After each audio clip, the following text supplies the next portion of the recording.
Please join us every week for a new episode of Understanding the Human Condition with Dr. James Flowers. Dr. Flowers and his most admired mentors, respected colleagues, and VIP guests will share valuable insight into underlying health causes, conditions, and issues. These in-depth yet approachable episodes are a great resource for both private individuals and industry professionals. Our esteemed host, Dr. James Flowers, is one of the most recognized and respected names in the field of chronic pain, mental health, and substance use disorders, both nationally and internationally. Dr. Flowers is the founder of J. Flowers Health Institute, located in Houston, Texas. For more information about J. Flowers Health Institute and its concierge services, go to jflowershealth.com or dial 713-783-6655. And be sure to mention this podcast. Welcome to Understanding the Human Condition with your host, Dr. James Flowers. Hey, Robin. Hey, you. You're awful close to me today. You're sitting a little close. I wore deodorant. Good. Sorry. How are you? I thought we were closer than that. I just looked good. over and I'm like, whoa, she is close. Like we're on a date. Yeah. I'm good. How are you? I'm great. Awesome. We're a little silly today. I'm super Dr. excited Yeah. to have Dr. Ross Ellenhorn with us today. Yes. Welcome. Thank you. Thank you for having me. You bet. Absolutely. Thanks for coming on the show. I'd like to read a little bio, if I may. I'm sure most of our audience knows who you are, but for the few moms out there who don't, I'd love to read a little bio. For the past 3 decades, Dr. Ellenhorn has been a pioneer and leader in the development and promotion of community integration services, types of care that serve and empower individuals diagnosed with psychiatric and/or addiction issues while they remain in their own communities and outside institutional settings. Dr. Ellenhorn is the founder and owner of Ellenhorn, the most robust community integration program in the U.S. with offices in Boston, New York City, and Raleigh-Durham area of North Carolina. He has authored 2 books on human behavior. He is the co-founder and president of the Association for Community Integration Programs, a professional association representing and promoting programs dedicated to empowering clients who are receiving services while living and participating in their community. Dr. Ellenhorn is the first person to receive a joint PhD from Brandeis University's prestigious Florence Heller School for Social Welfare Policy and Management and the Department of Sociology. And there is so much more to his bio than that. Yeah. And so hopefully we'll learn more a little bit about you, and the audience will learn more a little bit about you. But amazing bio, and you are known for community reintegration programs. And so I'd love to say, help our audience understand what that means, community reintegration. Well, first of all, when I hear that bio, it sounds so impressive. My self-esteem goes way up. Doesn't it? Yeah, I know. And then I have to remind myself that I wrote that. So it's That is fantastic. yeah. Yeah. So it's something about self-affirmation that I still feel good about myself after hearing my own words. You bet. So I'm trained as a sociologist, so I really am interested in what happens to people when they're treated as mentally ill. Yeah. Mm-hmm. And if actually a good amount of the things that we associate with mental illness, especially issues around motivation and about the willingness to accept help, if those things are actually not mental health issues, but social issues, that there's a significant amount of social psychology on what happens to a person when they feel ostracized, when they feel stigmatized. And sadly, if you ask most mental health patients, who are the people that are ostracizing, they're going to tell you that it's treaters. Yeah. It's doctors and social workers. So interesting. Yeah. Mm-hmm. And so there's something that we think of as a psychosocial trauma, that we feel that we are dealing with people that have gone through a real significant problem in their lives where they became outsiders. Yeah. And sadly, our profession is the profession that decides who is an outsider and who is not through labels. And so community integration is really about how do you keep this person actually in the community, continuing on their course in life instead of being sort of placed outside of that course, and still treat them for these really kind of extreme events of mood and mind. That's the idea. So we really work with people that might be considered appropriate for a residential program or a hospital. Right. We're treating them in the community because we have these strange ideas that purpose and meaning, in a sense, the connection, have to do with your well-being. Yeah. Instead of I'm being probably in going on this, too long right now already. So no, go ahead. No.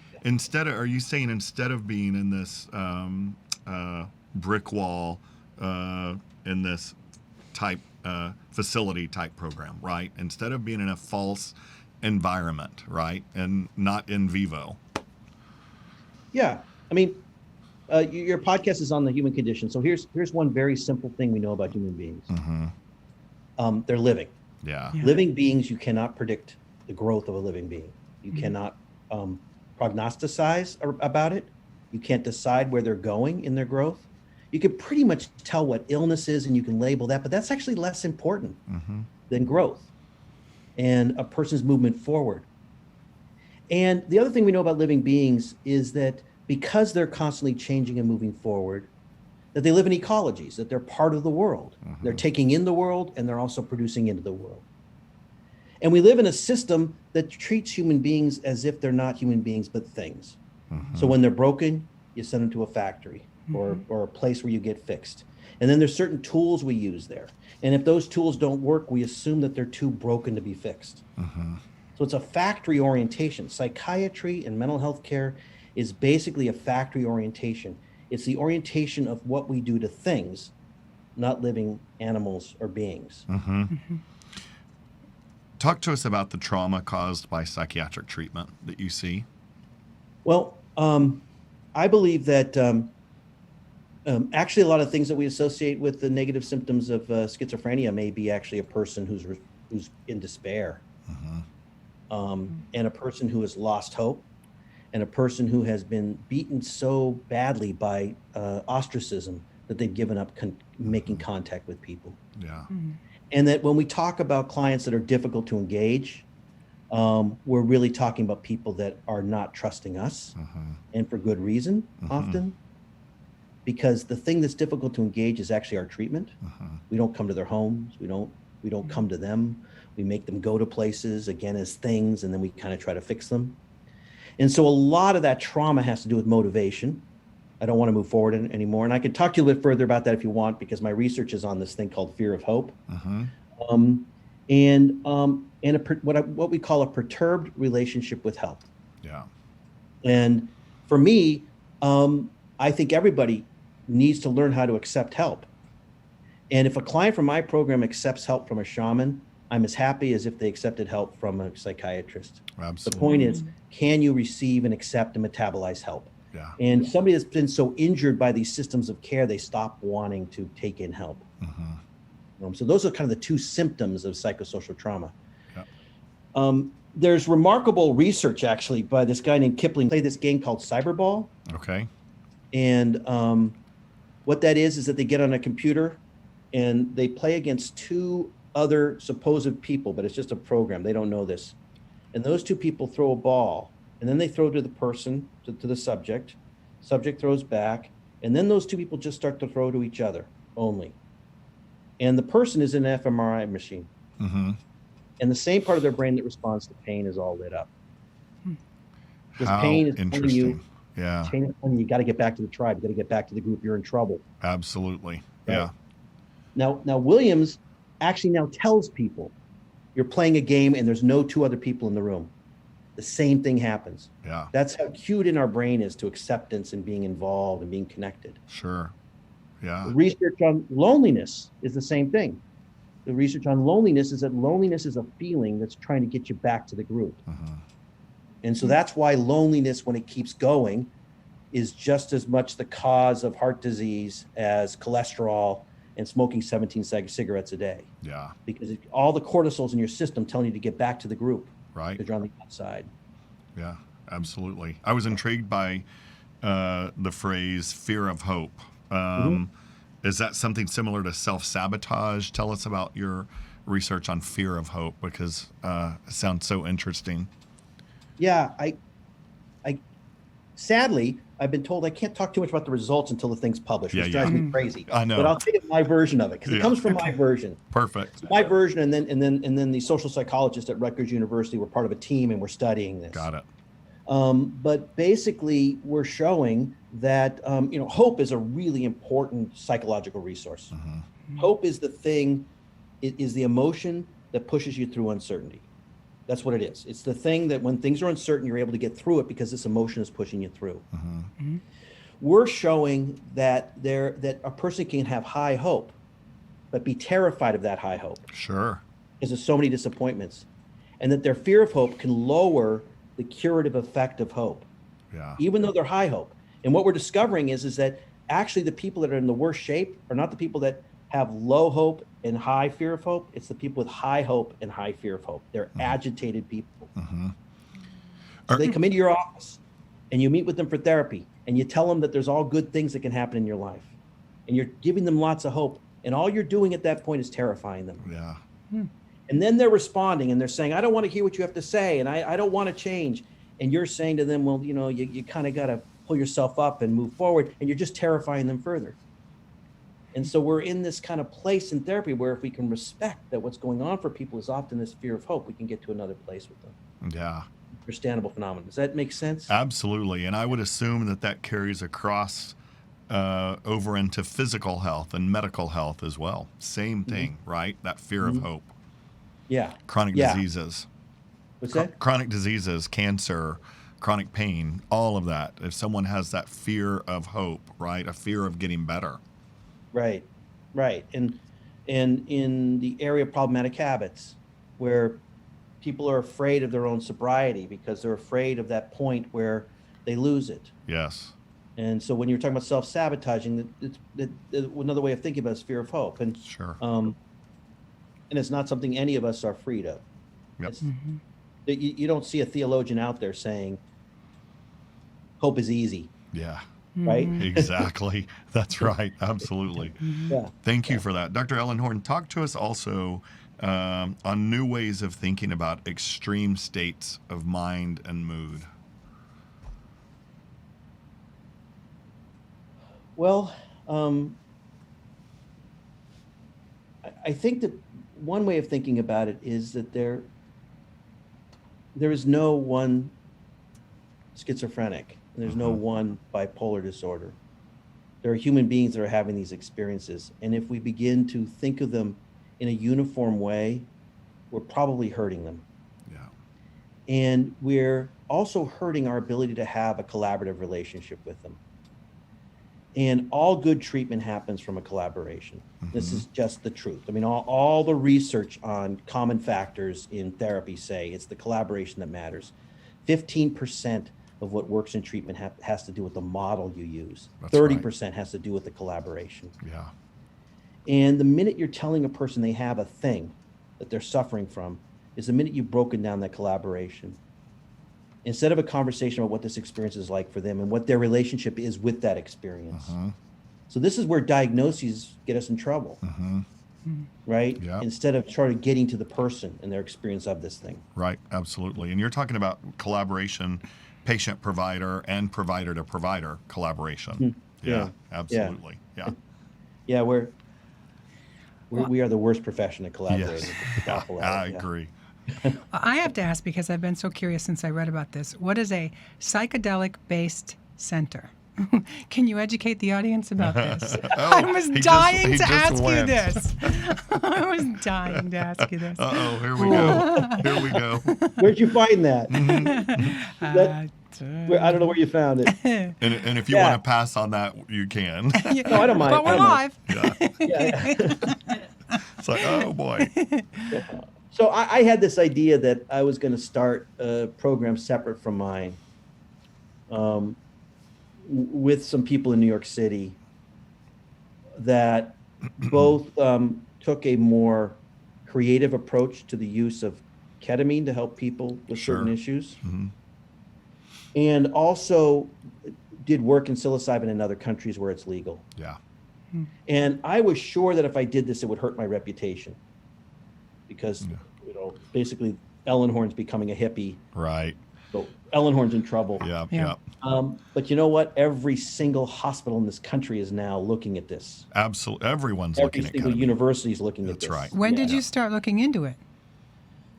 We started working on this company about a year ago. So it was just at the beginning where MAPS was sort of taking hold, where the Michael Pollan book came out, which is this very important book on psilocybin. But by now it's everywhere. It's two articles in the New York Times just this month. Sure. Everything's moving that way. Yeah. So I'm now feeling a little less like my reputation is going to get hurt by doing this. I would agree. Yeah, absolutely. Yeah. I used to have that same fear, working in pain and talking about things like that, and ketamine, right? Ketamine is used in chronic pain patients all the time. And I used to have that fear of, oh my goodness, if I use ketamine or we prescribe ketamine to our patients, then for their chronic pain and chronic depression, I'm going to be ostracized from the recovery community, right? It's like, oh no, what's everybody going to think? And now it's mainstream. Yeah. And with its own dangers because it's mainstream. Yeah, absolutely. So what if ketamine becomes, in Massachusetts, we have this thing called gentle dental, like these chains of dentist offices. What if ketamine becomes like gentle dental? There you go. People go in only for the ketamine, not for the therapy part. So what are they doing? They're going once a week to get anesthetized, which means it's pretty close to drug abuse. Yeah. But it's legitimized. Right. And so how do we keep it within the realm of therapy? How do we protect it? Yeah. So that it's helpful, In our program is really about doing that and remembering kind of the creative side of psychotherapy, that psychotherapy has always been an art. And so how do we kind of keep it in that artistic realm of recovery in our work? And that's what we're doing also in these other countries. And I'm working with people that have been doing this stuff for years, been doing it underground. Right. And so these guys are now working with me, and we're doing this in these two different places. That's great. I can't wait to watch and talk to you more about that. Yeah. Well, and didn't you say one time that didn't you say this on one of our shows, that dentists were one of the two top prescribers of? No, no. Probably what I said about dentists was they're the top prescriber of Vicodin. Oh, yeah. That's right. So tell us about your book, because, well, you've got two books, but the latest one, How We Change and the 10 Reasons Why We Don't. Tell us about that book. It's out this month, right? No, or was it last it's a year old. Oh, it's a year old. Okay. Yeah, it's. I had the wonderful distinction of publishing a self-help book on May 21st last year, which is probably the worst point. Right. That's why I thought it was this year. I missed a year. And HarperCollins would have me write these editorials or these op-eds that kind of try to make my book seem like it had something to do with the pandemic. And then they finally just threw up their hands and said, forget it. There's just no way to make this happen right now. Right. So years ago, decades ago, I had this group of people who, in a day treatment program, and I used to ask them, what are the reasons that get in the way of changing? And none of them talked about their symptoms. All of them talked about these issues of the pain of expectations and the pain of getting their hopes up and the fear of kind of being seen as in charge of their lives, because then people will get more excited for them. Right? And so then that turned into this research on fear of hope. Right? And so that the book is really just taking those 10 reasons, the 10 reasons not to change, and sort of offering them to the public as something that we all do. Absolutely. We all kind of worry about, what does it mean if I kind of move forward? What will it mean to others? What will it mean to me? And am I heading towards another disappointment? That's kind of the basic idea for the book. Yep, absolutely. I love that. Robin? Oh, well, no, I was just going to say that, so the fear just paralyzes them. Yeah. And that's just the beginning, right? Yeah. So I can tell you another way of looking at it, which is my own theory, and it's an unproven theory. Okay. That this concept of an attachment disorder. First of all, I don't know what attachment disorder means, because I don't have any ordered attachments. Right. I don't know if you guys do. I might be a strange person, but none of mine are ordered. We can talk about what they are later. And I think that if I ever met an ordered personality, I'd find it really boring. And I don't know anybody whose character is ordered. So I don't know what these things mean. Right. But what if attachment issues are hope issues? So what is that infant doing when it reaches for its parent? It is making a gesture of hope. It is reaching out And making hope, when you hope for something, you're always making that thing important. Before you hope, it's less important than when you hope for it. Yeah. And so it's setting itself up to fall into a deeper disappointment. And that disappointment is the experience of helplessness. Mm-hmm. I can't feed myself. I can't get fed. I can't make my life work. Mm-hmm. And so what if what we mean by attachment issues is really hope issues? A person who's afraid of reaching out and getting their needs met and also feels like they're incapable of it. Mm-hmm. I'm too broken to drive the bus that is my life. Uh-huh. That to me makes more sense than it's because the attachment wasn't made. It's mm-hmm. because the hope was disappointed, right? Mm-hmm. And so I think that that's like a profound part of all of our existences is this mm-hmm. fear of being out there and trying and then being disappointed. Yeah, mm-hmm. absolutely. Yeah. Mm-hmm. Tell us about Ellenhorn, the practice. Mm-hmm. So we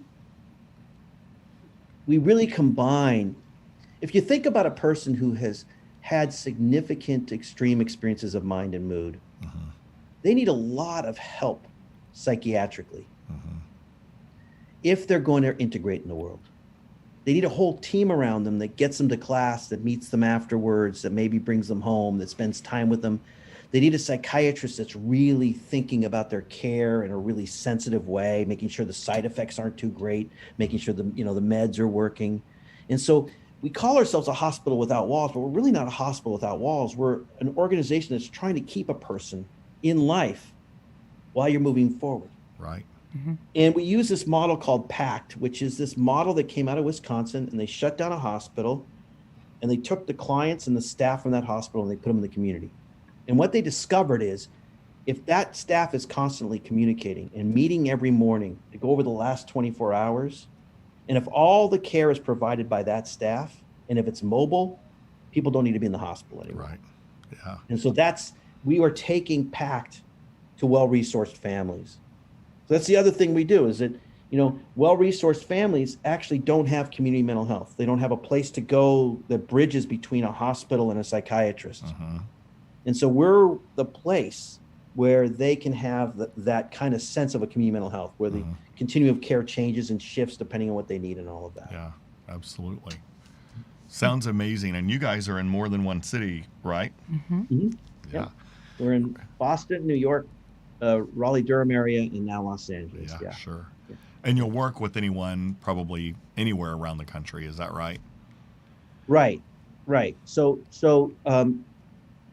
different places work. So New York City, nobody's going to go to New York City for this kind of care. No. So New York City is for New York City. Exactly. And we probably wouldn't want somebody coming to New York City for this kind of care. Yeah, right. Boston's all over the world, all over the country. North Carolina is. LA is too, but LA is also very LA. Yeah. There's a lot of people that we can get from LA that will work with us. Right. Yeah. Absolutely. Yeah. Wonderful. So you're also the co-founder and president of the Association for Community Integration Programs. Can you tell the audience about the association and what that's all about? Yeah, sure. So I was interested in trying to get this philosophy kind of spread, this idea that people don't need to be in institutions or residential programs. And so, I don't know, 6-7 years ago, I created this program. One of the places that we've influenced is the Menninger Clinic. They now have a program like ours, called a PACT program like ours. Uh-huh. That means a lot to me, that a hospital is doing this kind of work now out in the community. And that was sort of the purpose, was to kind of spread the word about this. And we kind of made a rule that if you were going to be part of it, you couldn't be connected to a venture capitalist. Uh-huh. That we were very worried about this movement in mental health where non-clinicians own programs. Right. And so we really created this place that was kind of trying to protect the brick and mortar places. Yeah. And we did take on a couple places that had financial people behind them, but they weren't allowed to vote. We liked the places so much, we took them, but they don't get a vote on the place because we want to kind of protect the spirit of this kind of orientation. Yeah. Amazing work that you guys are doing. What do you like to do in your time off, which is very little time? Yeah, right? Do you travel a lot? Well, not last year, but yeah. Normally, in the normal world. Stuff like that. I'm writing a new book on it's a full book on this book. Do you know this book, Harold and the Purple Crayon? Oh yeah, absolutely. Yeah. So that's with HarperCollins too.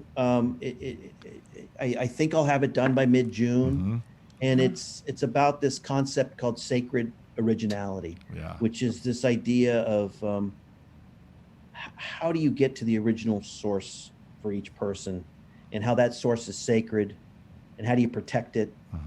And so I sort of walk through this children's book and tell that story, and then the opposite of that story, which is, it's kind of a remarkable Harold and the Purple Crayon.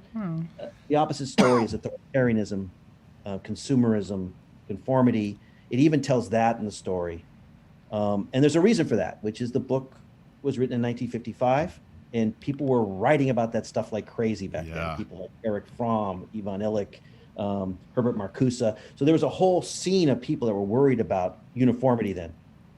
1955 is the year that McDonald's opened and Disneyland opened. And Coke was put in cans. There you go.